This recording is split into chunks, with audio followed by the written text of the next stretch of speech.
It's a crisp spring morning on April 7, 1994, at Memphis International Airport. The sun is just climbing over the Tennessee horizon, painting the tarmac in soft gold. A massive McDonnell Douglas DC-10-30 cargo jet, registration N306FE, affectionately nicknamed John Peter Jr., sits loaded with electronics bound for San Jose, California. No passengers, just freight. 3 seasoned pilots climb aboard, cracking jokes like old friends. This is supposed to be just another routine overnight haul for Federal Express Flight 705. Call sign, Express 705. What they don't know is that in the next 45 minutes, they will fight for their lives in one of the most savage, blood-soaked hijackings in aviation history. A story so insane it sounds like a Hollywood thriller, except it really happened. Let's meet the heroes first.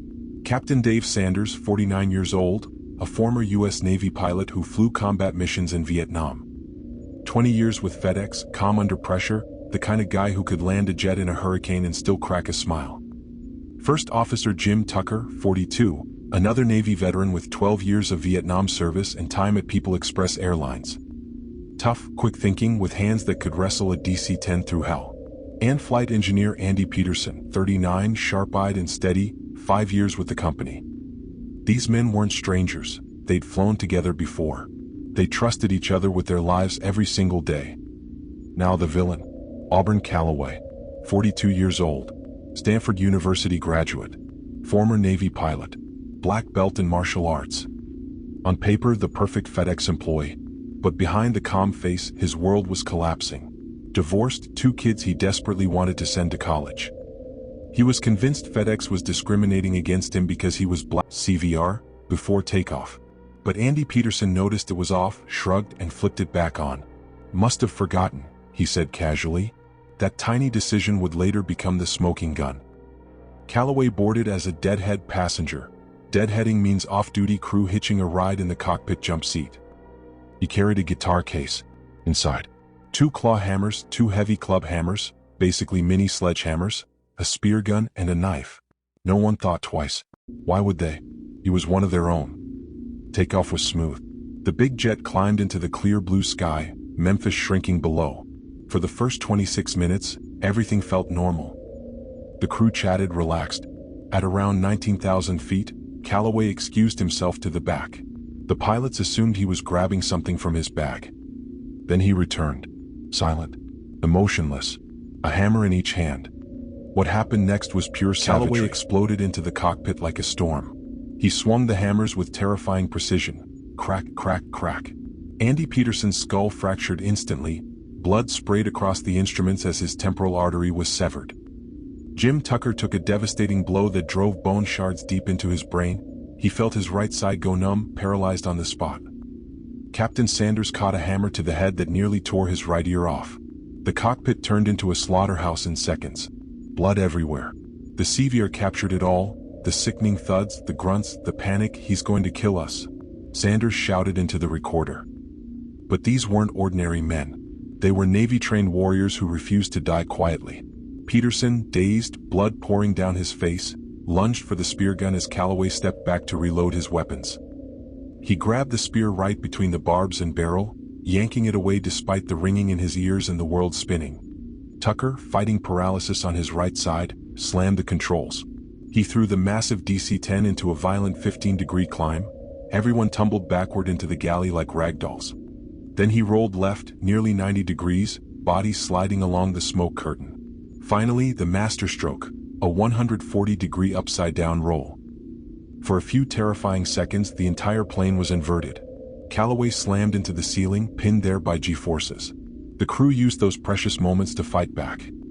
Sanders, half-conscious, snatched one of the hammers and started swinging back. Peterson shoved Callaway out the crew door into the cargo area.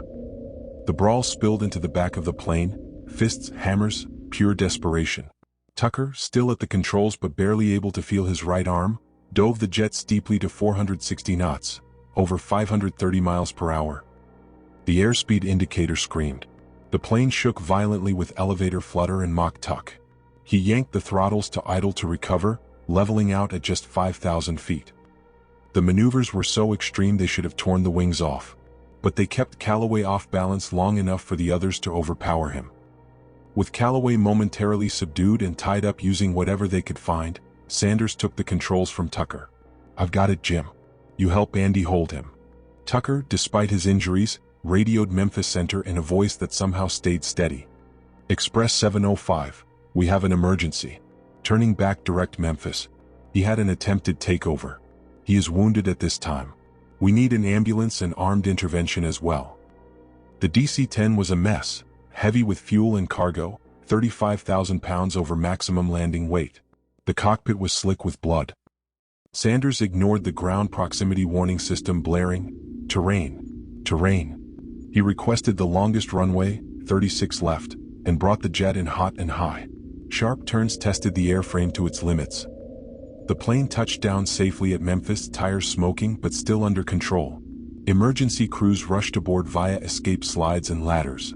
The galley looked like a horror movie set, blood on the walls, hammers scattered, Calloway finally handcuffed and dragged away. All 4 men were rushed to the hospital. Sanders had deep gashes and his ear sewn back on. Peterson was in shock from blood loss, skull fractured.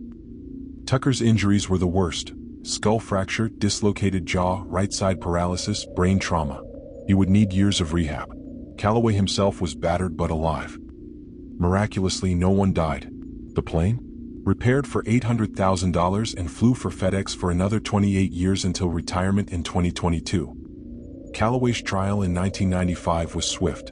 The CVR tape, every thud, every scream, was played in court. He pleaded temporary insanity. The jury didn't buy it.